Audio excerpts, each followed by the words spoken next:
going on, everybody? You made it to the weekend. Congratulations. Cheers to another week done and another weekend here. My name is Brent. You know where you're at. You're at the Blown Save podcast. We are here to keep you company through the weekend or whatever else you guys got going on Friday night, Saturday, Sunday, whenever you guys listening to us. Don't forget, guys, make sure you follow us on the social media scene. You can follow us on Twitter at @theblown_save and on Instagram at @theblown_save. Don't forget, you guys can still reach out to us at theblownSavePodcast@gmail.com or head on over to theblownSavePodcast.com and check out all our links there. You guys can follow, add, favorite, all the other fun jazz that you got going on over there. So you guys can keep up with everything that we're doing, guys. Big shout out to our friends over at South Bay Breaks, breaking the greatest cards live on YouTube.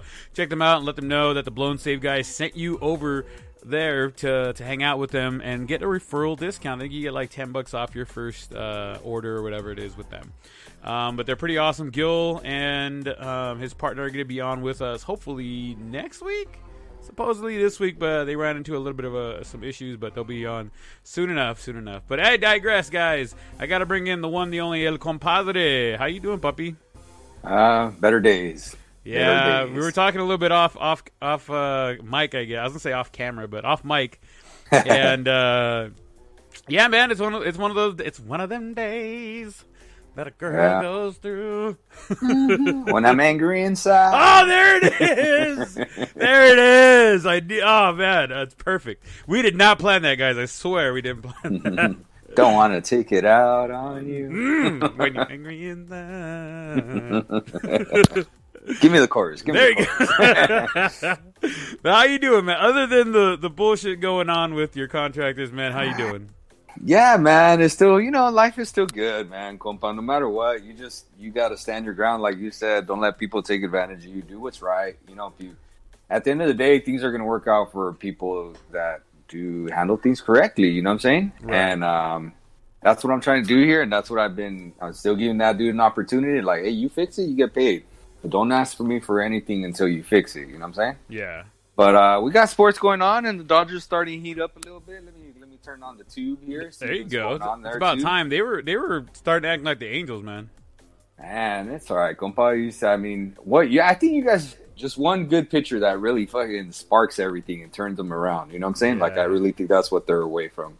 And I hope they get it sooner rather than later. And I've told you, I think they're going to need a trade for it. I don't think they're going to be able to sign it. Well, there is something like that we're going to talk about later on in the show. A name that has been brought up on several different shows and articles that I was reading today and over the last few days. So it'll be interesting to see if that one, that person or that pitcher makes it their way over to Anaheim and hangs out with the Halos.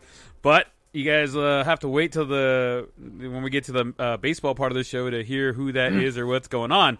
And since Artie hasn't read the rundown today, he's gonna be playing off the off the hip. He's gonna be shooting off the hip. A cappella. There you go. Gonna wing it. Whatever you want to call it. Hey, I like it. Yeah. I apologize to the listeners. Brent, my buddy, my compa. Brent understands why, and we all have bad days, and it just so happened that twice for me it's been on a Friday, and you guys are my what's the word looking for? My medicine, right? You guys are my medicine, so appreciate you guys listening, and compa, I appreciate you just being there too. Absolutely, dude. Crack a beer. Let's fucking drink our. I do have my beer. Outstanding. Salud. My Modelo. Salud. Mm-hmm. Oh, you got my Modelo, and I have your Dos Equis right here. So man. That's funny, huh? Let's get into some real quick, since I know you probably have it in the background right now. MLB The Show news. The new cards are out right now. What do you think of the Diamond Asdrubal Cabrera and Nick Markakis? Man, if you haven't tried the event, I'm playing the event right now. That event is booty, bro. It's silver hitters, so it's basically what I played against you with. Right. So you were using diamonds, bro, and it was hard, right? Yeah. So imagine trying to hit with silvers. I'm a decent player, so I'm 4-1 to start in the event, so I'm doing all right. But it is not easy, and those cards, you would think there'd be better rewards for how hard it is to hit with silvers. You know what I'm saying? So I would say they're booty. That's kind of been the consensus from what I could see online too. I do love all the content that they have, but I noticed the content started to slow down, and there's still a lot of issues with the servers. Yeah. Still, even today they crashed for a while. Xbox users weren't able to like get on or anything for a while. Mm-hmm. As soon as I got home, I wanted to finish up a little program thing with Matt Kemp, and I couldn't even get on, and it took a while. So we finally was able to get on, you know? Yeah, I was able to jump on intermittently during the day. I was able to finish that Bumgardner Evolution, so I finally got that 89 Diamond Bumgardner. Now I got to go after the Kemp one, and then I guess I'll work on McGriff, who's also been he's a new player. They were talking about a new player who was a several-time Gold Glover, All-Star, Silver Slugger, the whole 9 yards. And there was a lot of people saying different names, but in the end it was Mr. McGruff, as I like to call him. They said Silver Slugger and All-Star, not Gold Glover. Oh, Silver Slugger, my bad. Yeah, but dude, and I'm not surprised it's him. He was in the game. A lot of times they repeat these players, and then you're just trying to guess at which one they're talking about. Gotcha. You know, now that's my second time to go around in this rodeo here. I kind of know what to expect. But yeah, that's actually a cool little evolution player. He's not bad, dude. Not bad at all for this stage of the game. I won't use him because he's a first baseman, dude. First basemans are like a dime a dozen, dude. Mm-hmm. So a nickel a dozen? Yeah. So I'm not too impressed with it. I think the card that I do like that's out there that's new is probably that Asdrubal Cabrera, because he's a switch hitter and plays multiple positions. So switch hitters are always pretty good, you know? Yeah. So that's the dude I'm kind of playing for, and I think you can get him at like 20 wins. So right on. You answered my question before I even got to it. I was going to say, who do you think you want to go after first, whether it was Asdrubal Cabrera or Nick Markakis? Yeah, I'm definitely going to go after Asdrubal and go after that. Markakis is way down the line. He's at I think you have to get like 40 wins or something like that. So yeah, it's quite a bit down there. I'm not sure I just don't have the time to play that much, but I should be able to get to the 20 with a little bit of time, you know? Yeah, I'm with you there. Yeah, but still, it's fun. You know, I'm glad you joined us on that little round robin tournament. You know, we try to even up the playing field, and right away you kind of notice even with trying to even up the playing field, we still got to even up the playing field even more. Yeah. So for those of you guys playing at home, originally the plan was to let me play with my God Squad. For those of you guys who don't play the game too much or don't play the game at all, basically I had all like diamond high level cards, and they were going to play with nothing but gold cards. So one tier down. Well, I played my first match with our buddy George, and I got thwomped. So we had to play another match, and this time he dropped down into silver, so 2 tiers down, and it became a little more competitive that way. You guys are just playing at a different level. I know with like Andy and Evan, I'm probably going to spank them, but with you guys, it's a whole another animal. So it was interesting. I mean, and I kept it close at that point. I mean, you guys did have some silver cards or silver players, and it was like 2-1, 3-2, and then 6-0. Unfortunately, George still got the best of me, but then he couldn't hit the broadside of a barn at 5 feet. So, I mean, he wasted them all on me. Yeah, he only scored 1 run after that. But I kind of feel the same way too, because I scored 14 on Joe. And then I scored, 3 on you and 3 on George? Yep. You know? So I was kind of in the same boat. But still, I got the wins was the difference. Yeah, there you go. Well, and the big thing is, so like with diamond players, for those of you guys who don't play, if you get a pretty decent PCI or like very like where you square the ball and the bat together, and they're power hitters, they're going to hit the ball out almost every time. Like almost every time. I had one off of Artie that was like...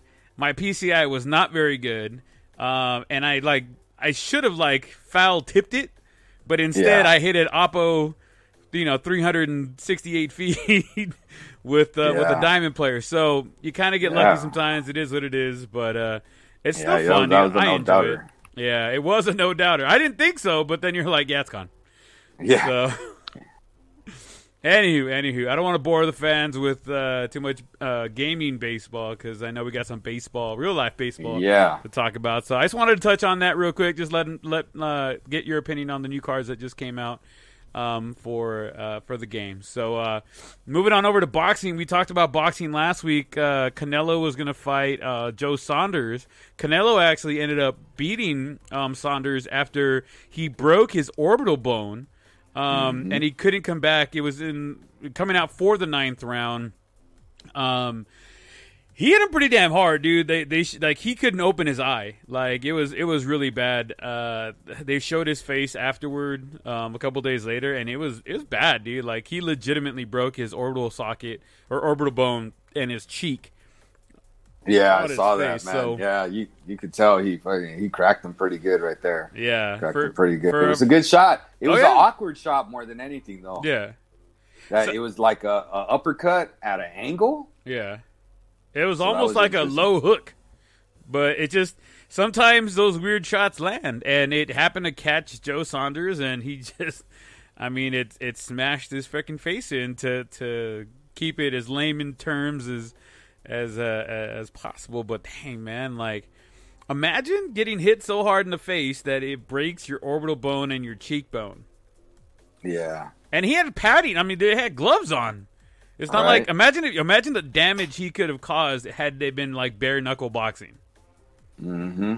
Jeez, that man might not be able to see today if that was the case. Yeah, his that's it's impressive, what the human body can take and give at the same time. Oh yeah, the human body giveth and the human body taketh awayeth. Canelo, by the way, he only needs one more belt to be the the undisputed unified super lightweight champion.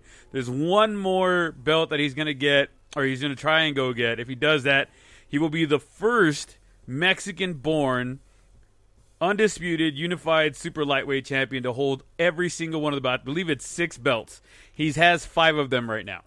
Yeah. So I'll tell you what. What's up? Whoever's holding that other belt, man, I would hold the king's ransom for it. Because that fool's going to lose, whoever's holding the belt. Because I know he's been ducking him, is what I've been hearing. And now that dude has all the leverage because that's something that's big that, Canelo wants and could actually get. So, I mean, I would hold the king's ransom. Like, that is a huge payday. Huge. Well, I know the owner of DAZN, who has the rights to the fights. He got on there and he was talking to one of the announcers or whatever, and he was telling him, "Hey, man, we're gonna make this fight happen. Your guys call my guys, and let's find a number that we both agree on, and let's get this fight settled. Because I know that they want to fight either in September or November. I can't remember which one. I believe it's September because it makes more sense to do it on Mexican Independence Day weekend. Canelo loves fighting on those holiday weekends. So this last one, he did it for Cinco de Mayo weekend. Even though Cinco de Mayo was a Wednesday, but still, they did it for that Saturday. And then, so I believe in September is when they're going to do for Mexican Independence Day. So that'll be pretty interesting, though. Who do you think Canelo walks away the ultimate champion? Yeah, I mean, if it happens, he wins, bro. There's no ifs, ands, or buts about it. He wins. It's just a matter of what that dude. I think that dude's gonna play some shady games, Here, I got a question for you then. Okay, Canelo becomes the undisputed unified super lightweight champion. Mm-hmm. He gets all 6 belts. Where does he go from here?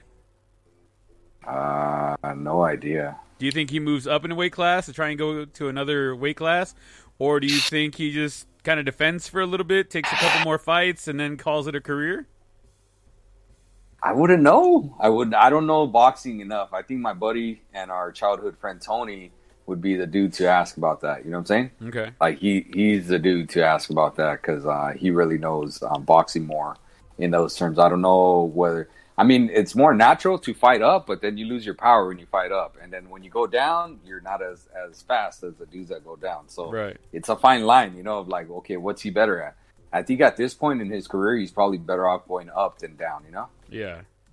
So, but I mean, who knows? Yeah. We'll have to wait and see what happens. First, he's got to get this last belt, and then we got to talk about who's next or what's next for Canelo Alvarez. All I can say is que viva Mexico, cabrones, and congratulations to Canelo for beating Saunders. Saunders, hopefully, if you get a chance to hear this, but I hope that you get better soon and recover without any serious repercussions.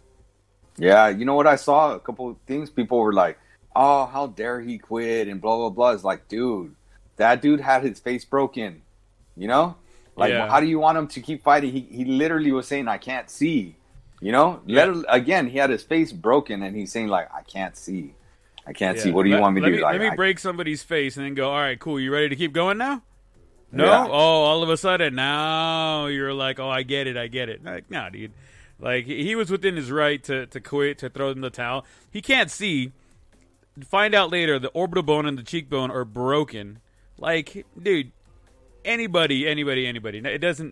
There's no test to your cajones or if you got enough to the will to keep going. Like, I'm sure he was ready to keep going, but he can't see and his face is caving in. So like, at some point you gotta be like, all right, cool. Like I if I walk in there, shit's gonna get worse. Right. So I got my hat's off to him. He went in there 8 rounds and he kept wanting to fight, but you can't keep going. You can't keep going. Right. I totally agree. And I thought he was fighting a good fight. I thought that fight was close. I was very worried for Canelo, to be honest. Yeah, it was very close, man. Through 8, I had it like 5-3 with that, with one of those being really, really close. It could have been 4-4, but like it was really close. It was an interesting fight.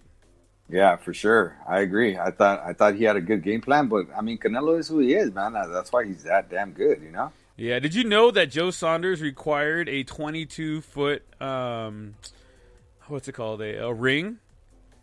So normally, so it was like, I think like 3 feet longer on each end than normal, just so that he was able to move around more. And a lot of people were talking about how the fight was boring because there was a lot of movement. Well, with that much more ring space, it afforded him that much more movement, and he was taking advantage of that. And his half-inch reach advantage, and he was just working that jab. Canelo, just a tactician, went in there and took care of business. Yeah, I didn't know that about the ring size, and that I didn't know that's something you could even request. I didn't know that was a requestable thing either. But apparently, in the contract, he said, "If I'm gonna fight you, I want the ring to be this big." So it would afford him more room to be able to move around and maneuver. To try and take advantage of anything that he could to get a head on Canelo.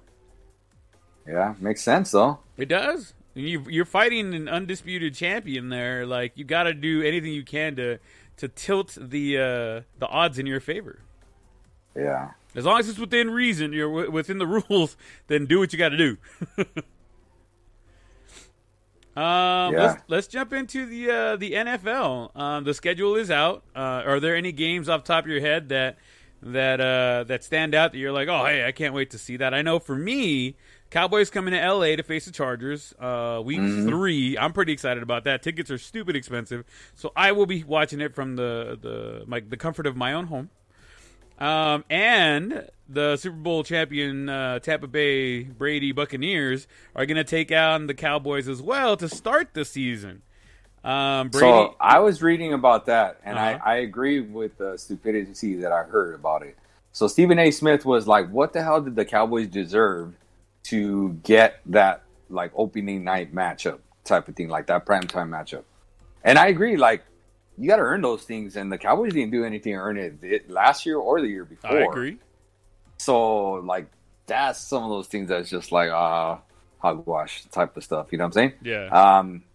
Do I still want to see it? Sure. Do I think the Cowboys will compete? Probably. Do I think they lose? Usually Brady starts a little slow. But then they end up the season like hot going into the playoffs. Yeah. And I guess that's where you got to be. So I guess if the Cowboys got to see Brady at any point in the season, it's better to get him early. In fact, the very first game, than it is to get him late when he's already in mid-season or playoff form. Yeah, I totally agree. For sure. But, you know, as a Cowboys fan, I agree with you. I agree with Stephen A. Smith. They haven't done anything to deserve that top billing spot, I guess you want to call it that, as the season opener, the nationwide season opener. But the Cowboys are always on national TV. They're always, like 10 of the games are usually on national television. So it's nothing. It's nothing new. Their embarrassment is always on display for the world to see. Exactly. That's why they're the biggest. The biggest fan base in the world, so it is what it is. Oh no, they're not the biggest fan base in the world. Oh, bet they're the biggest fan base. You can't. There's no way you could determine that. Those are just educated guesses. There's no way. Well, there's educated statistical guesses. They have the Cowboys as the most not only profitable franchise in the world. Probably profitable, maybe. Maybe. And the largest fan base. Yeah, I would with differ on that. With Manchester United coming in a very close second. Yeah, it's because there's a lot of front-running fans that have nothing to do with Texas that like them, you know? I know, right? I mean, I can't think of any that I know of, but I mean, like, I'm sure there's some out there, right? Like that, you know, they're not from Texas. You know, they ate a hamburger from Texas one time, and they're like, you know what, I'm a Cowboys fan. They went to Whataburger, and they were like, let's do it. Yeah, like Whataburger over In-N-Out. Whoa. I've said many a thing, but I'll never say Whataburger over In-N-Out. Whataburger's up there for me. Like, don't get me wrong. In-N-Out is still In-N-Out. Like, nobody's going to take that away. Whataburger is the In-N-Out of Texas. I always find it interesting when people try to compare Five Guys versus In-N-Out. Have you had that? I have had Five Guys. Five Guys is so dry, dude. I don't like the fries. They're too skinny, like little twiggy fries. I don't like them. The burger, like you said, it's dry. It's overcooked a little bit. Like, I don't know, man. Like, I went in there with an open mind. Like, okay, the Shake Shack, and where's the other one? Oh, and like Whataburger, right? So in my tier, I know we're getting a little off topic, but my tier would be In-N-Out, Whataburger, and everybody else. I mean, I've even had White Castle. I've had White Castle when I was out in Missouri, and that was absolutely delicious. Do I think it's better than Whataburger and In-N-Out? No. But it's up there. I really enjoy. I like the little mini burgers with the grilled onions and the mustard and stuff like that. It's absolutely delicious. I love that shit. No mustard for me, thank you, but all right. I know. You and your ketchup-loving face. Yeah. Whatever. Let's see. I would go In-N-Out for sure. Number 2, you know what? I know this might sound silly, but I like those mom and pop shop burgers. You know, most of them are pretty absolutely. good because they have their bacon extra crispy. Yeah. So I really like those. I like the ones next to my house. I mean, the one we grew up on right there on the Souza. You know, everybody it's a couple different names for it. The Grease Pit, Viejo Pelon is like the family name for it on my behalf. Yeah. So I know the local name. It's actually called Tasty. It's actually called Tasty Goody. Oh yeah, I know what it's called, big guy. I said what people call it. Oh yeah, to us it was always the Grease Pit. Yeah, the Grease Pit. Yeah, but yeah, so that for me is really high up there. But if we're talking chain brands, oh man, you know what? Burger Shack wasn't bad either. I'm trying to think of. I think it's called The Habit. I think Habit's you can not bad. I've had that too. You can kind of make your own burger, so that's not bad. Yeah. You know, I kind of like that. I mean, if you want, I like a Fat Burger is really good too. If you want to go that route too, you know what I mean? Because you can kind of pre-make your burger as well. There's another spot over here called Our Burger, and that place is pretty good. It's a small chain. It's got I think 10 spots. I know there's 2 in our area, and then I know there's one in Vegas. They just opened it. So there's a few here and there, but Our Burger, guys, if you guys get a chance to check them out, they have this. It's now $6. It used to be a $5 box, but it's basically a $6. It's a cheeseburger with fries and onion rings, and 2 really fat, juicy chicken strips for $6. It's good, man. You can have we're 2 talking people eat that shit. Super chain brand across the nation. Carl's Jr.'s Famous Star is probably the move for me. Oh, dude, Carl's Jr. is just absolutely. They honestly when I buy Carl's Jr. and I get that bill when they're like, all right, it's going to be $19.23. I'm like, you're like, yeah, it's kind of expensive, no? I know they got super expensive, but it's but it's Carl's Jr. Man, you're getting that double Western bacon cheeseburger with the crisp cut fries and the extra large freaking drink. I get it. Whatever. After taxes, all right, fine, it's $20. Take my money. Take my money. Just give me my burger. Yeah, it's old faithful, right? Kind of type of thing. Oh, yeah. It's a chain brand, you know? Oh, yeah. I think of the major chain brands, I think Carl's Jr. beats out everybody else. Although, and I have to say this, the Burger King that's right here by my house, actually, I don't know if it's the cooks or whatever, but the burgers are actually pretty damn good. I've had them 2 or 3 times because we go to the In-N-Out. It's right next door to the In-N-Out, which is a terrible place for it to be. And the In-N-Out line's stupid long all the time. So sometimes we're just like, all right, screw it, let's go to Burger King. Or we'll go to Farmer Boys, which is right across the street. But we've got Overrated. the few times, yes, that's really expensive. But the few times that we've gone to Burger King and got the Whoppers, it's like, hey, you know what? That wasn't bad. Like that, I could live with that. You know, good to I go. agree. I'm with you for sure. You're like, yeah, that ain't bad. You know, I don't know why. It's just one of those like, oh, we just go there, but yeah, sure, why not? It's not one of those like, man, I'm craving a freaking Whopper right now. It's like, man, it's inconvenient to wait in line for In-N-Out for an hour and a half to get a burger. But look, fucking Burger King has like a 5-minute line. Let's go to Burger King. Right. Oh man, I'm with you. I do miss. I want to hear what our fans have to say. If there's some hidden spots that we need to know about them, tell me because I want to know about. Let's go eat some burgers. For reals. If you and also for the fans, if you guys are out in the La Puente, Valinda, West Covina area at any point in time, make your way over to Azusa Avenue and Amar, the grease pit as I like to call it, or what it's actually called. Tasty Goody is right across the street from St. Martha's Church. Go check it out. They have an amazing pastrami. They have great burgers. Yes, my wife loves the pastrami. And they have a very good, it's underrated, but a very good bacon and egg sandwich. It's absolutely crushes. If you guys ever get a chance, try it. Try it now. I'm gonna try that. All right, you're making me hungry, man. I'm on a diet. Having a beer, I'm on a diet. I chose my calories wisely today. Okay? I had cottage cheese for my snacks. All right, there we go. We talked about this last week, man. Offensive tackle Jawan James. You remember he hurt himself when he was training outside of a Bucks facility. You remember that? Right, you were talking about it was like a unsanctioned facility or something like that, right? So, I mean, he tore his Achilles while training away from the official Broncos. Sorry, not the Bucks, but the Broncos training facility. It looks like he's being released from the Broncos. Wow. Sorry, and he isn't going to get paid. He isn't going to be playing anytime soon because obviously he busted his Achilles.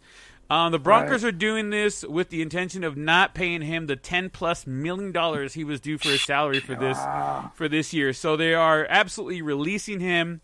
They haven't officially done it yet, right? But this is where they're leaning right now.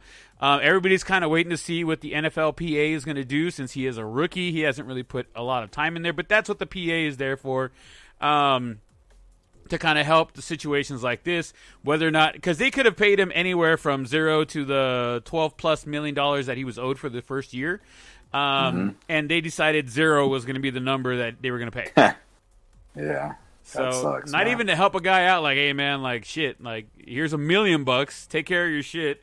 You know, it's not going to, get you very, very far, but it'll be better than what you have now. I guarantee it. All right. You know, what's $1 million to a $80 billion company? Right, I agree. Yeah, that's why they were just paying off people with the concussion and CTE syndrome, right? Oh yeah, that's why they get away with shit like that, man. But hopefully the NFLPA comes in. For those of you guys who don't know, the NFL Players Association is the NFLPA. It's like their union. Hopefully they go in and step in and they get him something to compensate for. I mean, was he doing training with other, Broncos trainers or whatever, or sanctioned training things that he was supposed to be doing, and then he got hurt? Because maybe, you can make a play for or like a plea that, hey man, I was doing what you guys were telling me to do. I just didn't happen to be at a freaking Broncos facility. You know what I mean? Right. Yeah. Lawsuit. It's. I could see that coming back and biting him in the ass. Yeah. Yeah, I'm with you, dude. And we talked about it, and it's going to be curious to see how they handle it. No matter what, when they release them, they won't be releasing them because of the torn ACL. I'll tell you that. Oh, yeah. It's going to be something else. Yeah, something else. Something.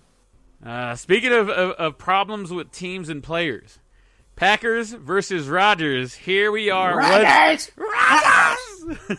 It's the discount double check man. So what's happened recently? Well, all-pro receiver Jamal Adams, in a radio interview, said that his future with the Packers would potentially be impacted by how the Rodgers situation resolved itself before the season started. He is in his final year of his contract. Is he basically putting the Packers on notice? Hey, if Rodgers ain't here, I ain't staying here after this year. Who's that again? Jamal Adams. Oh, okay. The only number one receiver that the Green Bay has. Right. I mean, yeah, I would think he doesn't stay there, right? Yeah. Do you think? Do you think with everything going on, let's just say they do keep Rodgers? Do you think he sees the writing on the wall and goes, "Man, they might"? I mean, Rodgers has been here forever, and that's probably why they kept him. But the writing's on the wall. They might try and screw him over later on. Do you think he walks one way or another, or do you think if Rodgers stays, he stays, and everything's hunky dory? No, I think. Oh yeah, if Rodgers stays, he stays. Yeah, for sure. I think they'll work it out. But if he doesn't, if Rodgers don't stay, why would he stay? Yeah.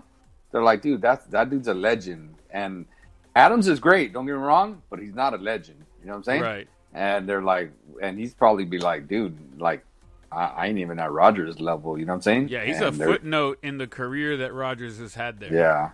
Yeah, he's not a Hall of Famer. Rodgers is a Hall of Famer right now. Oh yeah. So yeah, dude, I think Rodgers could retire and go host Jeopardy full time and still be a NFL Hall of Famer. Right, I agree. So yeah, man. So I think he stays there if Rodgers, if they work it out with Rodgers, but I don't think he stays there if they don't. I'm with you there. Why would he? You could have the pick of your litter. If Rodgers not there, they ain't gonna win a world championship. You know what I'm saying? This is true. So yeah, might as well just go jump ship and go with Tom Brady wherever he's at. Might as well just have everybody go jump ship, as you said, and head over to Tampa Bay and just load up the Tampa Bay Buccaneers for another couple runs before Brady finally goes, all right, guys, I guess I'll go home and let somebody else win for a change. Yeah. They were telling. I saw somewhere online, dude, and I've been really bad about keeping track of this. Before, I always used to try to send you text messages just to keep a log so we could have stuff to talk about during this week. But now that I'm teaching in person, dude, everything's changed for me, right? Like, I'm just super busy, and like, it's just everything's different for me now. Yeah. I mean, I like it, don't get me wrong, but it's really different. Anyways, I did see somewhere that someone asked Tom Brady, they're like, hey, would you trade 2 of your championship rings for 1 undefeated season? He said in a heartbeat. That he would trade 2 of his Super Bowl rings for 1 undefeated season. Well, he almost had it that one year. Well, yeah, thank you, Captain Obvious. Why you think I said it? For those of us that don't know, okay, because Mr. Obvious was like, oh yeah, well, he almost had it 1 year. Well, yeah, that's why they asked him that question. Yeah, so they asked, would he do 2 for 1? Would you give up 2 of your Super Bowls to have that 1 complete undefeated season? And he said, yeah. Oh, yeah, in a heartbeat. So I thought that was interesting. Would you do it? Well, it depends how many Super Bowls I got. He's got, I was thinking that, too.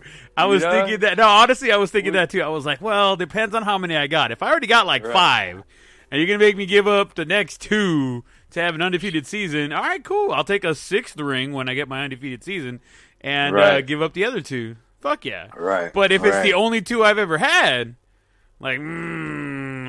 That's really tough. Yeah. I think the magic number is really like at 4, where you're like, okay, I'll do it. Because you'll still have 3 instead of 4, right? Yeah. I think that would be the soft spot for me. What about you? I would want to go 5, and only because I would want to hope that I did a 3-peat. Or at least 3 out of 4 at the same, in the same, 3 out of 4 consecutive years. That would be awesome. But I think 5 would be my number. Then I would, obviously lose 2, so I'd be back down to 3, win the other one because it'd be an undefeated season. So I'd have 4, 2 rings for each finger, or 2 rings for each hand. Ready to rock and roll. Okay, you lost me. I stopped paying attention. All right. All right. Speaking of Brady, right? The Patriots, a Patriots season ticket holder, put his Packers versus Bucks game for about $750 a pop in the nosebleed section. Sold out in. Can you guess how quickly those sold out? Oh, it was for Raiders tickets. What? No. Patriots versus Buccaneers. So Brady going back to the Meadowlands. And what was the thing again? How fast did he put it? What? He put them on sale for $750. Wow. That's it? For each ticket. No, I know. There's a bunch more. I'm sure he's kicking himself in the ass. He probably could have put them out for $1,500. But his $750 tickets, he had, I believe it was 6 of them. So 6 times the 750. I'm not doing math right now. Right. That's a lot. That's a lot of money to drop on some tickets. How quickly do you think he sold them? Fuck, a minute? 35 seconds. Yeah, see? I was right next to it. It hadn't even fucking refreshed yet, and they were gone. Yeah, dude. To me, that's cheap, bro. People got money. Oh, yeah. People got money. They got stimulus checks they haven't used, let me tell you. Oh, yeah. We got some more stimulus coming to California, too. Oh, really? Yeah, Gavin Newsom's trying to pass what I like to hilariously call the Gavin Newsom Stay in Office Fund. I think it's another $1 billion for Californians. I think anybody under $75,000 gets a certain amount. I think it's like $900, and then another $400 for each dependent. If you're over $75,000, I think it's like a tiered system. So the more you make, the less you'll get. And then it tops out. I forget what it tops out for, like couples. I think it's like 110 or something like that for couples. But anywho, so I know there's money coming back, so people are going to be buying tickets and doing stuff with that. So it is what it is. So I'm not getting anything is what you're telling me. That's I didn't want to bring it up, but yeah, you're not getting anything, bro. I'm sorry. And then I was going to ask, what's funny is I was going to ask you for the number for your cement and pool guy, but with all the stuff that you're going through right now, I'm thinking I'm going to find my own cement and pool guy. Oh, cement's easy. That's not a problem, but the pool guy, yeah. Because I'm going to have to, with what we want to do, we're going to have to move the pool equipment about 5 feet. And when they break the cement, we need to move it over a little bit. So I'm going to need somebody who knows the pool equipment and somebody who knows cement. So that's funny that you say cement instead of cement. Why is that funny? Anybody else? Because that's weird. Cement? It's a cement wall or a cement. I don't know. It's cement. It's not cement. I don't know. I wonder. What do you guys at home? I keep on hearing on your behalf because the Marines are part of the Navy or whatever. Seamen. Get out of here! Boo! Boo this man! Jesus! I know you don't like that. Oh hell no! We're the men's department of the Navy. I'm gonna get Huerta on you. Watch. Yeah, right. We ain't gonna see that fool. That fool is MIA. He's on lockdown. We'll see him next weekend. No, we won't. Oh, we won't. Oh, okay. No, hate to break it to you. I've been out of the loop for like 2 weeks. Pobrecito. Yeah. Well, I know he's gonna listen to this. So hey, bro, step your fucking game up. Let's rock and roll. All right. What else we got going on? Oh, I forgot to tell you. When Brady was asked about that matchup when the season came out, he said it's like when your high school friends meet your college friends. It's kind of awkward. It's kind of fun, but you don't know really what's gonna happen. I thought that was a good analogy. Funny. Yeah. I like it. Because it's funny. When I read it, I was like, you know what, man? I remember when my high school friends met my college friends. Like, it was really weird. You went to college? Yeah. Where'd you go? Rio Hondo, and then I went and did some time at your alma mater at Cal State Fullerton. Oh, wow. Now I'm impressed. But what was I going to tell you? But it was just really weird. Like, I remember throwing a party, and my college friends coming over, and then my high school friends coming over, the neighbors, and people from the barrio and shit like that coming over to the house, and just the difference in like all my high school and like homies getting fucking twisted and fucked up and everything like that, and all my college friends are looking at me like, I think we're gonna get out of here, man. Like, things are getting interesting. It's starting to get dangerous. Yeah, all of a sudden, people start bringing out knives and stuff. Like, oh, let's play with the little stabby game. This will be fun. They're like, hey, man, what could happen? We'll see you in the boardroom on Monday, all right, man? Good luck. We'll see you later. Oh, man. I did throw the craziest parties, though, when I was in college, which was pretty dope. But we're not going to go down that road because I don't want to get in trouble. Me pegan. They're gonna beat me, dude. They're gonna beat me. NFL's new guidance says fully vaccinated staff and players do not have to wear a mask anywhere in the club facility, either indoors or outdoors. I don't want to say they're pushing so that more people get the vaccinations, or the vaccines. But I mean, it goes in par with things that are coming out. Right? Like in California, once again, the CDC came out and said if you've been fully vaccinated, you don't need to wear a mask. However, if where you go, whether it be store, restaurant, or anything in between, if that place has a mask mandate that you have to wear a mask while you're in their premises, then that supersedes the like kind of California state mandate, not mandate, but what they're suggesting that you can do or can't do. Interesting. Yeah, very, very interesting. A lot of people. I don't know how they're going to police that, man. Honestly, because a lot of people can just be like, "Oh, I got vaccinated." You know, who's going to be like, "Well, let me see your card." Like, right. I totally agree. Who's going to do that? Like, really? Like, all right. If you say so, I think just follow the fucking rules, man. If you go to a restaurant or if you go to Lowe's or Home Depot or like a store or whatever, if they're asking you to put masks on, just put your mask on, man. Like, don't fight this one. After you get out, take your mask off and you're good to go. You know, like it ain't the worst thing in the world. Yeah, I feel you. All right, buddy. Are you ready for a little pop quiz? We can try. All right. Let's see how good you are. Since we're talking football, today is one of football's greatest rushers' 38th birthday. This rusher tore his ACL twice in an 18-month span. When he was drafted, he fell into the draft due to injury concerns, ended up getting chosen in the 3rd round. Mm-hmm. He has played the most games ever for a running back with 241. He is the number 3 rusher of all time. Without looking it up, who is it, Artie? It's Frank Gore. Fucking A! How did... You know what, man? Whatever, man. I got to give you the harder things to guess. What gave it away? The torn ACL or the most games or number 3 rusher? The torn ACLs. I already kind of knew that. Yeah, but I any one of those I think would have gave it away. Any of those. I saw a little thing and it was like, oh yeah, you know, Frank Gore was told at a very early in his career, like, hey man, you're not cut out for this. You keep getting hurt, and he's the number 3 rusher of all time. 241 games played at running back. Tore his ACL twice, came back. He tore it twice in under 2 years. You know, came back and has done so much. So, happy birthday, Mr. Gore. May you have many, many, many more. Look at that. I rhymed without even trying. Damn.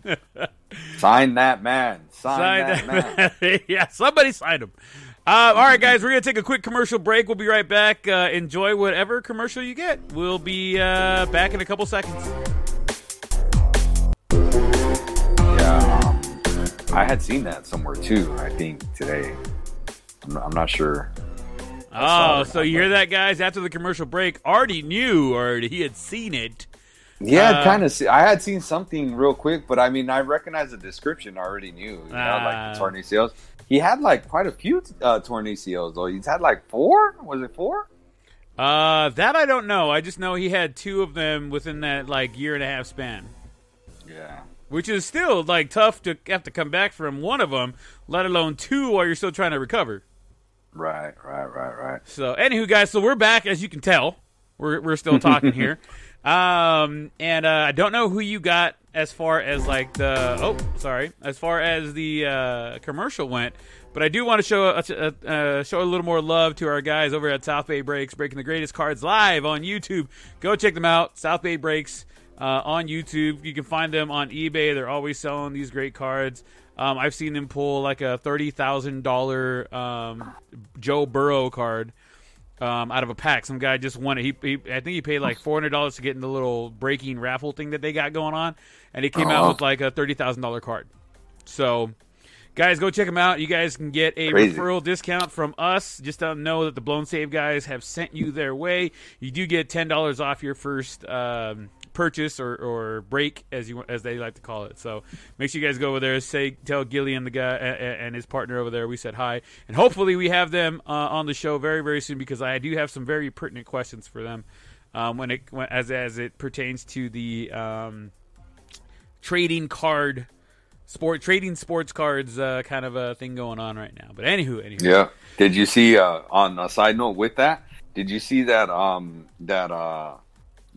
that Target suspending selling cards because there's like Target, some fights going on? Target and Walmart are now suspending the sale of playing cards, both like Pokemon, TCG cards, and sports cards. I know the last couple boxes that I've had to buy them online.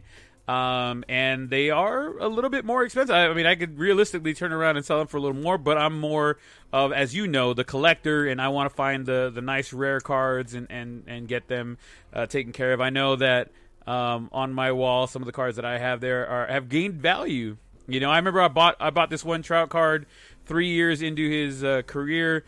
It was like $45. It's rated 8.5 out of 10. At the time, you know, one of my cousins was like, dude, are you spending $40 on this card? I'm like, dude, that'd be worth it, man. It's $40, whatever. It's now worth about $5,000. So, damn. Yeah, I think that's a very good return on investment. And the way Trout's been playing, it's only going to get better. So I do keep an eye out on good deals. I picked up a couple of Ohtani cards here and there. I got a package I'm going to send out to go get rated on some cards, but it'd be interesting to see what these cards. I mean, that was 10 years ago, or not 10 years, 7 years ago, and how much it's gained in value. You know, like you never know. And right now, the card market, and I don't want to get too much into it, right? But right now, the card market is booming. So if you guys have those old baseball cards, old football cards, hockey, basketball, whatever you guys got over there, if you guys don't want them, man, I will definitely take them off your hands and go through them and see if there's any gems in there. And hey, you know what, man? I will even split some proceeds with y'all, but you know what I'm saying? I think I have like four or five boxes, unopened boxes. I have a Topps Live 2020 complete set with some relic cards in there that I have to open up and go through. I could obviously turn around and sell that box. I got a 2018 box, which is the year Ohtani and Acuna Jr., their rookie cards could be in there. So I got one of those boxes, and then I got 4 of the 2020 Series 1 Topps cards ready to go in the commemorative tins. So I'm debating whether or not to flip those and keep 2, sell 2, or just keep all 4 or sell all 4. So we'll have to wait and see what's going on. But picked up some pretty good cards. I love that kind of stuff. And the comadre has been like, why do you keep getting cards in the mail? What's going on? You're one of those people, huh? I'm one of those people.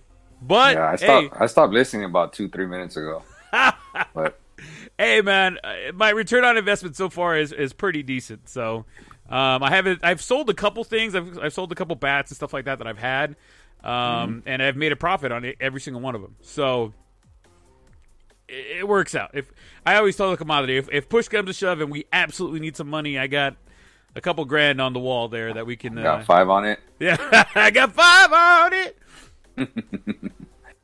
All right, let's get into some baseball now, man. It's the time of the show where we talk some baseball. Did you see or did you happen to hear about Dozier and Abreu had that crazy collision? Dozier was running up first base, running towards the first base line. He wasn't looking where he was going, run straight into Abreu, who was actually looking up to catch a pop-up. Abreu right now is day-to-day. He's with the White Sox. I have the link there on the thing. I know you're not going to watch it because you're obviously on the thing, but it looks like Dozier, he pops the ball straight up right by home plate. He throws the bat down, keeps his head down, and starts running basically full speed towards first base. Abreu's running in from first base with his head up, trying to look into the sky, trying to find where the ball's at in case the catcher, Mercedes, can't find the ball. And they go face plant right into each other, face to face, boom, and they both go down, and they go down hard. Where's the fault here? Is there fault? Should there be at fault? Or do you think Dozier's at fault because he wasn't paying attention to what he was doing, he was upset, and he was looking down? Or do you think it was Abreu's fault because he needs to be aware of the situation? He was in the base path. You talk about like a right of way type of thing with like cars, Well, I'm just asking. Like, what do you think? Who do you think's at fault? I'd have to see it. I'd have to see it to make more of a judgment call, Yeah. Because it reminds me a little bit of like that Justin Turner and Cody Bellinger home run type of deal, you know, like who's at fault there, you know? Yeah. Jeez, I don't know, man. I don't know. Yeah, that's a good one. I'd have to see it. Make a judgment call. What do you think? I honestly, my finger is gonna point towards Dozier, because had he not gotten upset with himself popping it up, he would have seen Abreu coming in. Abreu was down the base path. He could have easily avoided and walked around him or jogged around him to get to first base. He was going to be out anyways. It was a routine pop-up right at home plate, or between home plate and first base. So I think Dozier's at fault here for hurting not only himself but Abreu, because Abreu is actually day-to-day now. Dozier got up and he's fine now, but Abreu is day-to-day with no specific date when he's going to come back. Okay. Yeah. Glad I don't have any of those on my fantasy team, let me tell you. For those of you guys in the fantasy biz, sit them both down right now. Yeah. Who else we got here? Jared Kalenick, number 4 prospect in all of baseball, number 1 prospect for the Mariners. Prospect no more. He gets the call up, I believe, day before yesterday, and he has arrived in Major League. He had a 2-run blast today to put the league on notice. No way. Yeah, he has arrived. What do you think about this kid, Artie? Is he going to blow it up, or is he going to get blown up? I mean, I think it's only a matter of time. From everything I've seen and all that, this dude's legit, you know, and you're number 3 prospect for a reason. I always just think prospects, you know, come out a little slow, you know? Yeah. And I think they kind of develop. Every once in a while, you get a dude that comes out just guns a-blazing, but, I mean, it's not often, you know what I'm saying? Yeah. But, dude, to hear he already hit a 2-run shot today, wow, that's impressive, man. That is definitely impressive. Yeah, I mean, the only thing I can say, and it's because I root for a team that has a similar situation. He plays for the Mariners. The Mariners aren't really going to go anywhere. I don't see him really playing out his contract for too long there, unless they lock him up. It's funny that you say that when the Mariners are ahead of the Angels. I know, but they're not going to win a World Series anytime soon. And yes, I can say the same thing about my Angels. They're not. They don't have enough pitching. Realistically, they don't have enough pitching, so it is what it is. So let's see here. So I mean, who knows, man? Get a big payday, go out there and make some money, or become the next Ken Griffey Jr. over there in Seattle, and get paid, man. Do your thing. Yeah, dude. It's way too early to be thinking about getting paid. He's just a rookie. He's still on his rookie contract. Yeah, long way to go. Because you're going to be on lockdown for a while, then arbitration. Yeah, man, he ain't going nowhere anytime soon. He's definitely not going anywhere anytime soon. Yeah. Quick side note here. It just got announced the playoff picture for the NBA playoffs has been set. Let's see here. Oh, on the West Coast, first we got the Lakers versus the Golden State Warriors. Lakers are in 7th place right now. The Warriors are in 8th. The loser will play the winner of the Timberwolves and Spurs game, and the winner will go face the Phoenix Suns, who are the number 2 seed. Number 6 seed Portland Trailblazers are going to fight. They're not going to fight, but they're going to play against who is that? That's a mining thing. I'm not sure what team that is. Clippers are going to play the Mavericks, and the Jazz are going to play the winner of the either the highest seed, the 8th seed, or the 7th seed, whoever wins that one with the walk-in or whatever, the play-in game. Mm-hmm. On the East Coast, number 1 seed, the 76ers are going to play the winner of the winning in game. The Pacers and the Nets are there for that game. On the other side, the Celtics and the Hornets are playing for 7th and 8th. Brooklyn. That's the Brooklyn Nets. Who's that over there? Man, I don't recognize some of these logos. They've been changing them so long, so many times. You know, it's like, damn it, go back to what it was. The Knicks and the Timberwolves are playing each other at 3 and 6, and then the Hawks and the Heat 4 and 5. So it'll be interesting to see. The Lakers fucking squeezed in there, man. They were doing so well, and then people started getting hurt. People are coming back in time. We'll see if the Lakers can make another run, but yeah, they got hot right at the end there, because Anthony Davis came back. Has LeBron come back? He should be back for the playoffs. I don't think he's coming. Okay. He played the last couple games. I think they're saving him for the playoffs, as they should.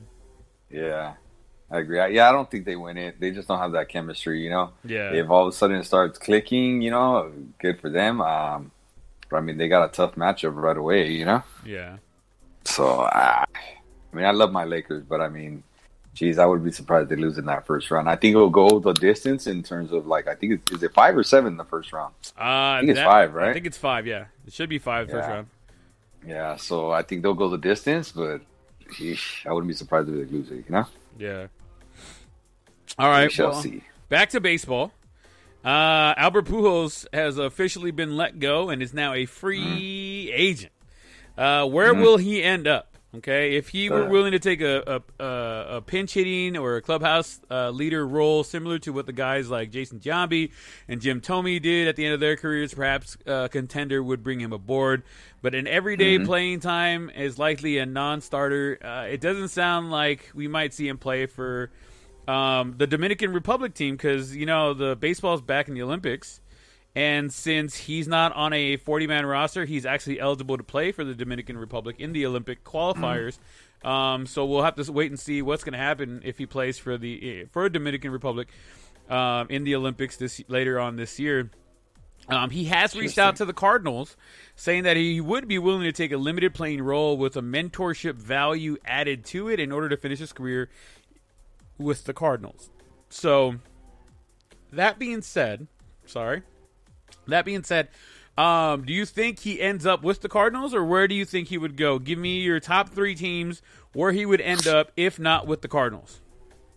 Okay, I'm going to go, and this is just a wild guess, all right? Mm-hmm. I'm going to say the San Manuel 66ers, the Rancho Cucamonga Quakes, or the Las Vegas, whatever they're called now. Yeah, that's just off the top of my head, though. No professional team's going to pick him up, then? They're pro teams. Major League Baseball, not minor league baseball. Hey, they're still pro teams, sir. Yeah, you're right. I should reword the way I say things with you around. Jesus. I don't know, bro. I don't know. The Cardinals make the most sense, right? Mm-hmm. But geez, I just don't know, man. I don't know, bro. Why put him somewhere? He's just a waste of space right now. What's he bring to the team? The leadership? Does somebody need a bench hitting coach type of thing? That's probably is going to be his best option. Well, and here's my question: if that's the case, and he's willing to take a limited playing with a mentor, or a bench coach kind of thing job, right? Then why not stay with the Angels, right? Because that's originally what was supposed to happen. Apparently, there was a falling out between him, Madden, and Manazian, however you pronounce his name, the GM for the Angels. When he got upset over what was going on, and they weren't going to play him as much, and they were telling him, "Hey, I need you to take a step back when you bring up these other guys." And so it just didn't go down the way it in a good way, right? Because if that's the case, that he's willing to take a limited playing role, or he's willing to be a mentor or a bench coach, then why go anywhere else? You just finish out your contract right there. Right. Yeah. Or restructure it so you're a coach or a bench coach, and that money comes off the books as far as to pay for a player, and now they're paying a coach. Right.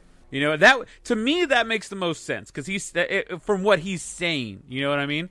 But I agree with you. I think he ends up with the Cardinals one way or another. Just because I know him and Yachty want to finish out their careers together. I think Yachty does a big push to go get him, and he ends up being there and playing his last couple games with the Cardinals. Yeah, I could see that. I don't know where else he would go. That's the only other team he's ever really played for, right? Yeah. It would make no sense. I think he grew up in Kansas City? Yeah. I think, or he went junior college in Kansas City, so that might be another option, I guess. Maybe. Go back home where it all began. Yeah, not home, because that'd be Dominican Republic, but right. home in the States. Yeah, I don't know, man. I don't know. He's not going to go to a minor league team, but that would be his best option. I like that whole Dominican Republic thing that you were talking about, the Olympics and stuff like that. Like, that makes a lot of sense to me. Yeah, I think him going out that way, I think, is the best way for everybody to kind of save face. You know what I mean? Going out there playing for his country, sure. And just being not only on the roster, but like being a mentor to all those guys that are over there. You know what I mean? I mean, I'm sure all those guys over there, the younger cats especially, really look up to somebody like him, and it would be very good for him to do. Yeah, I agree.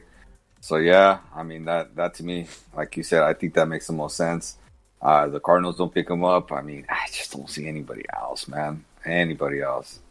I think they had asked La Russa if they would pick him up with the White Sox. Yeah, La Russa came out and said he just doesn't fit their scheme. He doesn't fit. There's no room for a player of his caliber, I believe were his words. Nice way to put it. Yeah, right? Like, that's a nice way of saying, nah, bro, he can't play. I ain't going to make room for him if he can't play. So it's just, I've seen a couple plays as far as the Angels go where it's hit down the line on first base, and I think to myself, Pujols might have been able to get that. Like, even with Walsh there? Walsh has missed a couple, and I'm like, Walsh will get there. Walsh will definitely get there. But he ain't there yet, and I think Pujols just out of reaction and just being there for so long, winning like 5,000 Gold Gloves, I think he would he'd be ready to go. I think he might have won 2, bro. Gold Gloves. I don't even put him at 5. Okay. But I think Walsh's batting average being 100 points higher. Oh, absolutely. There's no way you don't put Walsh. There's no way you don't put Walsh in there. I mean, I'm sorry.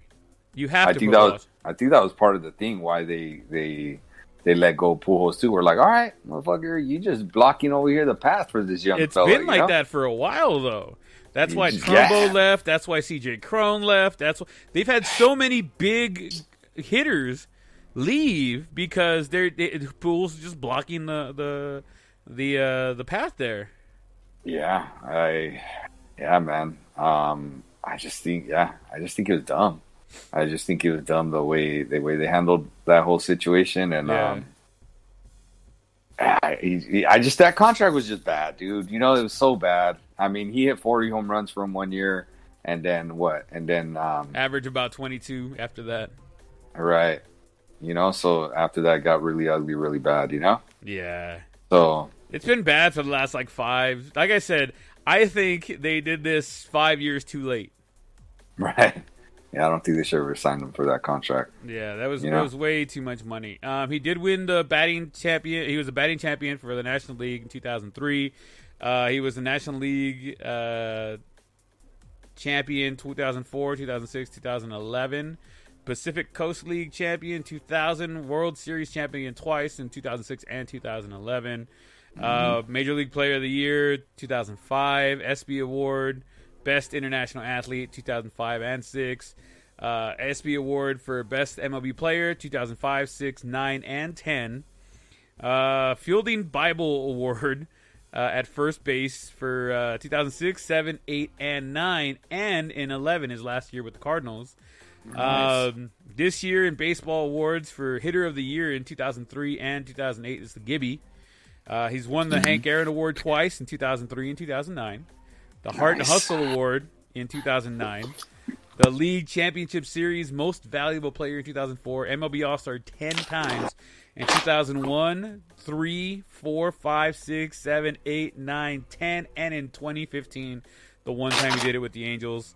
Wow. So finally we got an award, something that with the Angels. Yeah, I finally got one. Yeah. Did you know he never hit 300 with the Angels? Yep, I do know that. He was always under 300. Did you know he was never under 300? Yes, you've said this 4 times to me. Okay. So, he's won MLB Player of the Month several times, MLB Player of the Week several times. Usually, I think he's won it with the Angels. He won it once for the month and once for the week. Everything else has come through with the Cardinals. National League MVP 2005, 8, and 9. National League Rookie of the Year in 2001. PCL, Pacific Coast League Postseason Most Valuable Player 2000. Pepsi Clutch Performer of the Month one time. Bunch of the Players Awards, Roberto Clemente Award. Rawlings Gold Glove at first base. You said 2? I said no more than 5. Okay, what's your final answer? 4. It was 2. 2006 and 2010. He did win 6 gold. Right. He did win 6 Silver Sluggers in 2001, 2003, 2004, 2008, 9, and 10. And he was declared Sporting News Player of the Decade for the 2000s and Player of the Year for 2003, 8, and 9. So he was also, one last thing, Sports Illustrated Player of the Decade for the 2000s. That means 2000 through 2009. Wow. So, I guess when you play 20 some odd years, you're going to rack up some awards, right? Because there's no way you're playing that many years. Honestly, he could have played 10 and had all those awards. Minus like 4 of the smaller ones? Yeah. I'm with you there. There's no need to throw in the 20 years. Very, very true. I mean, there's a couple things you can't get. I mean, he's number 12 on the list, all-time home runs or whatever? Or no, not 12. Yeah, that's just like Gore. If you keep playing enough, you're going to get those numbers up there. Yeah. You know? Somebody's got to be willing to pay you to play, though. Well, that's true. Somebody's got to be stupid enough to take the knife out of my back, compadre. Why would you do that to me? I mean, it's just, man. What? Okay, Brent. Realistically, what free agent signing has worked out from beginning to end? Where you're like, man, we got this motherfucker from beginning to end, and it was so worth it. I could only think of one. And to me, it's Vladimir Guerrero. I can think of 2. That while his tenure with us was very was productive, and it was like, wow, that was a really good pickup. I wish we would have kept them either longer or he would have ended his career with us. Vladimir Guerrero obviously is one of them. The other one to me would be Mark Teixeira. I think no. What do you mean no? No, he was traded for, sir. You did not sign him as a free agent. Oh, so you didn't say free agent. You didn't yes, say I did. You did not yes, say free agent. Yes, I did. Yes, Somebody I did. rewind the tape. Bro, you only hear what you want to hear. I said free agent. Free agent signings. Let's see. Yeah. That's why I said Vlad there, smart guy. Let's see. Free agent signings. Yeah. Yeah, I'm going to go with Erstad? Drafted. Oh, damn it. Damn, dude. I know more about Angels baseball than you. You worked for the OC Register, bro. You worked like 15 years ago. Away. Yeah. Yeah. I don't know. I guess I'm going to have to look that one up. You're going to have to give me some time here to look that one up. I know somebody at home is going to be yelling right now. My dad's going to be on the phone right now calling me. How did you not know this guy? Bartolo? No. Well, he did win the Cy Young with the Angels. Yeah. I mean, that worked out. Yeah. I mean, while you had him, he was pretty damn good, right? Yeah. That was right before it all came out with the whole InGen thing or whatever. The steroids. Right. Whatever. Yeah. Anywho, going from one pitcher to another, I'm going to use that as a segue. Going from one pitcher to another, one of the big pitching names that's being floated around, not only going to the Angels, but just going away from the team that he is currently on. Max Scherzer may be on the move. Where do you think he goes? The pros are saying that the Washington Nationals have to be sellers way before the deadline. The Angels have been one of the teams that they're like, who needs top tier-ish pitching talent right now, and out of everybody, it's the Angels. And everybody keeps saying the same thing. They're wasting Mike Trout's time. Get him some fucking pitching already. I'm paraphrasing, obviously. Get him some pitching to help get him back into the playoffs and actually see him in there and try and make some moves here. It makes sense if the Angels can put together a package for him. Maybe some money and one or two of the lower prospects. Nobody good. No Reed Detmers. No Chris Rodriguez. Nobody like that. You know what I mean? Don't get rid of our good boys. Yeah. Oh, that would get him over in a heartbeat, I think. Oh, yeah, for sure. Let's not give him any of our good guys. Don't give him any of the good guys. Give him somebody like ranked like 80th or something like that in the prospect pool. We got a bunch of those guys. But what do you think about Max Scherzer getting out of Washington, man? I know like Bryce Harper's gone, Strasburg's been inconsistent, and then who's the other guy? Soto, right? Who's over there with the Washington Nationals? He's been in and out because of injuries and stuff. And Trey Turner. Oh, and Trey Turner, yeah. I think that's kind of dirty. Why? I mean, they won their championship, so they become sellers if they don't stay consistent. Why not rebuild? I mean, Trey and Soto are young, and what's his name's recovering from Tommy John, so it might be a year where they try to recover and build with some assets, Yeah. So I could see that working out. Mm-hmm. Angels, man, I just hope they don't have to sign him for anything big. Take him for the remainder of his contract. Yeah, I think he's got like 1 or 2 more years on his contract. Take him for the remainder. Perfect. Send him some lower tier guys. Nobody spectacular. They're not gonna take lower tier guys. And some money. They'll take over the money and some lower tier. Yeah, you'll be fine. You'll be fine. Take Joe Adell. Okay, and, I was gonna say you're gonna have to give up one guy, man. I think Adell would be a good trade piece. Bro, you're so racist. Adele and some money. Why is it always Adele? It's always Adele. I've been saying Adele's got it. What did she ever do to you, dude?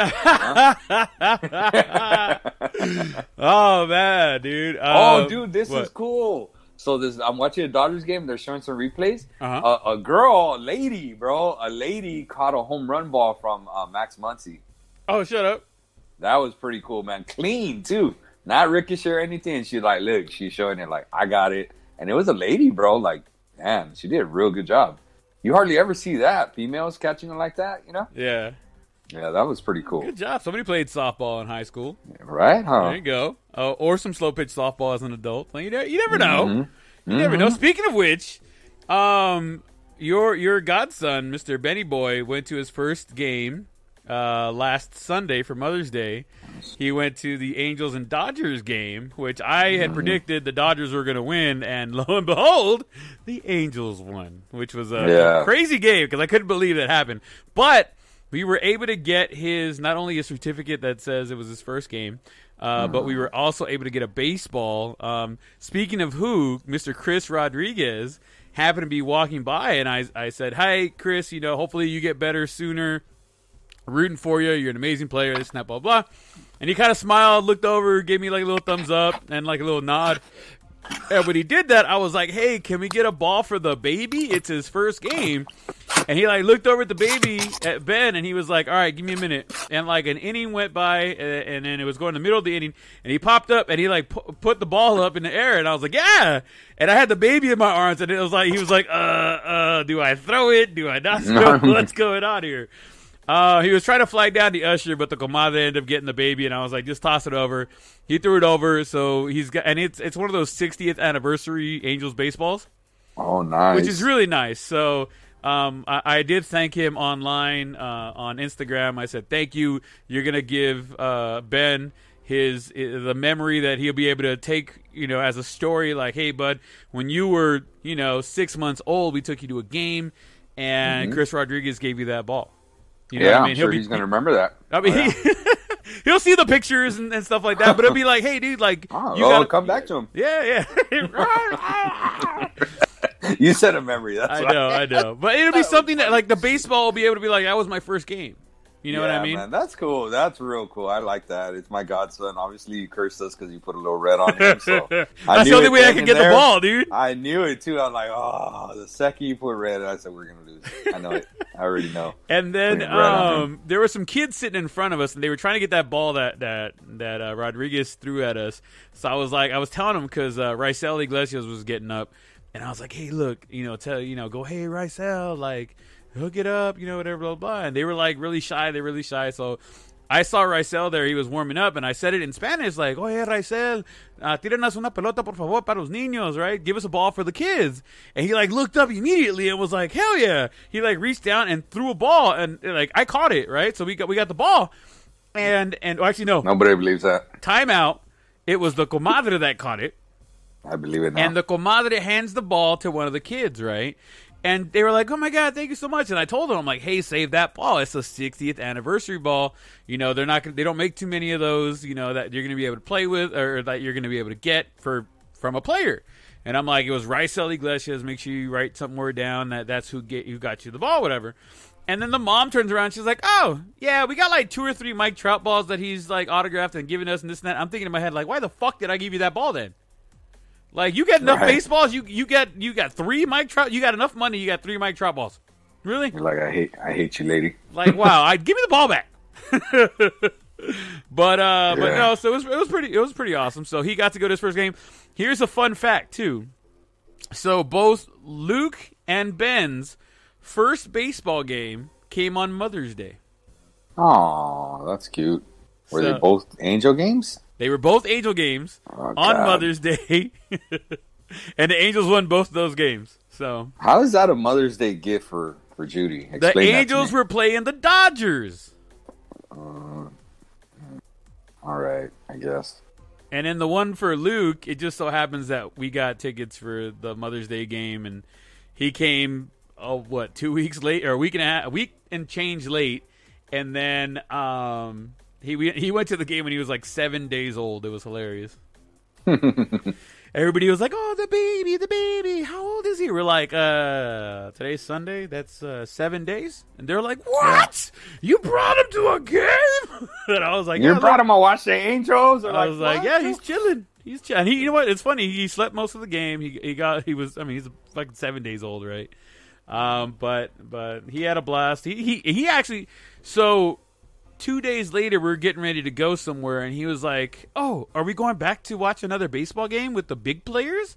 So, like, already in his mind's like, "I want to go back and do that again." So, you know, trying to get some more tickets for the Dude, he said that at 9 days old? That is impressive.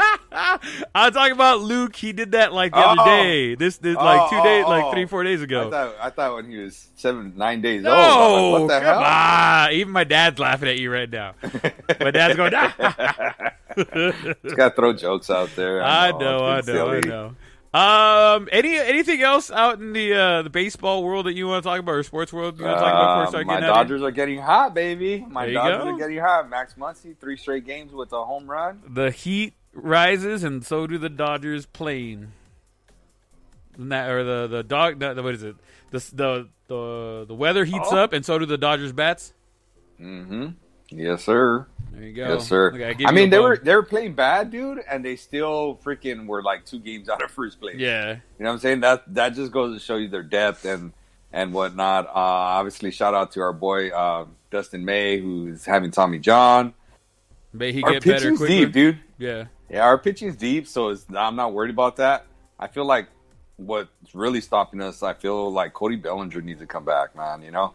Like, that's a dude I think that we really need back to kind of start getting the glue of the team back together. Yeah. You know what I'm saying? Yeah. Because that dude's dangerous. I mean, he won an MVP 2 years ago. Oh, yeah. He gets hot, man. It's another crazy good bat going crazy. Yeah. Going right there in that middle back end of that lineup. Yeah, so I feel like they're missing him a little bit when it comes to some of that stuff, you know? Yeah.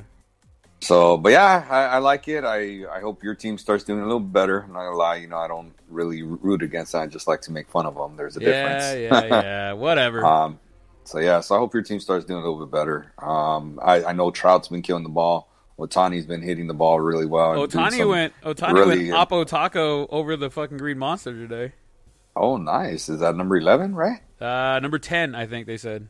No, I thought he was already at 10. He might be. It might have been number 11 then. Yeah, because I saw that. I didn't see it, but like I saw it somewhere on Quick Pitch or something. It says that Otani joined the 10 home run club, like the one before. Because I didn't see the one over the Green Monster today. Yeah, it'll be on SportsCenter sometime tonight or this weekend or whatever. But he poked one the other way. I mean, it cleared the fucking Green Monster. So it was nice. it was, and to go opposite field. Like that's some freaking that's a muscle right there, dude. So yeah, some pop. Yeah. Hell yeah. He's impressive. He's impressive. Yeah. Anything else you got?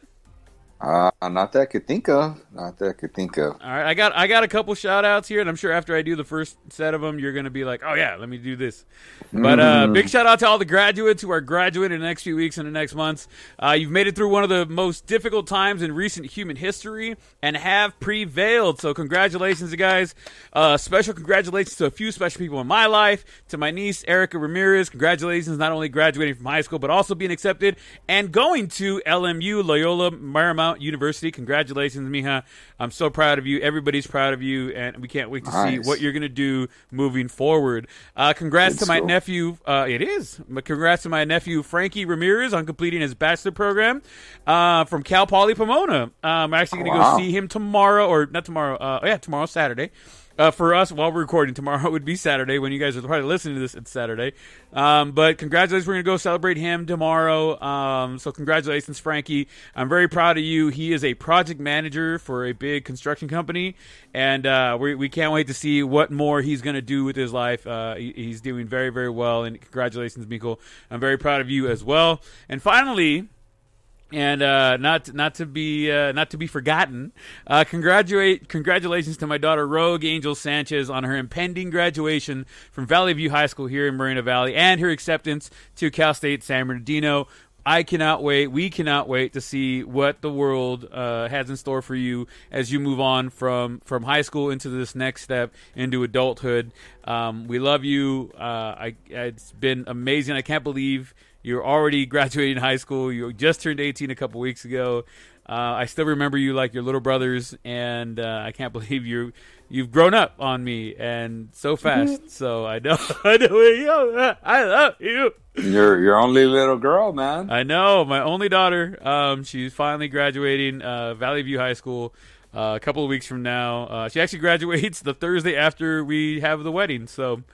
On June 9th. So congratulations to all the graduates that are going to be graduating from Valley View High School and the Moreno Valley School District and at Summit High School where you are. Do you want to give a shout out to a couple people or? We still got a couple weeks, so I have plenty of time for that, you know. So we're good. Although I like to give a shout out to my girl Audrey Juarez. She did just win another award, and this time it wasn't even. I was going to nominate her, but she got what was the word they used? They said she got endorsed by another teacher in the program, and I thought that was so cool that she got endorsed by another teacher in the program. It said, "Man, you know, your girl, she did really well this year. She won this competition, she won that competition.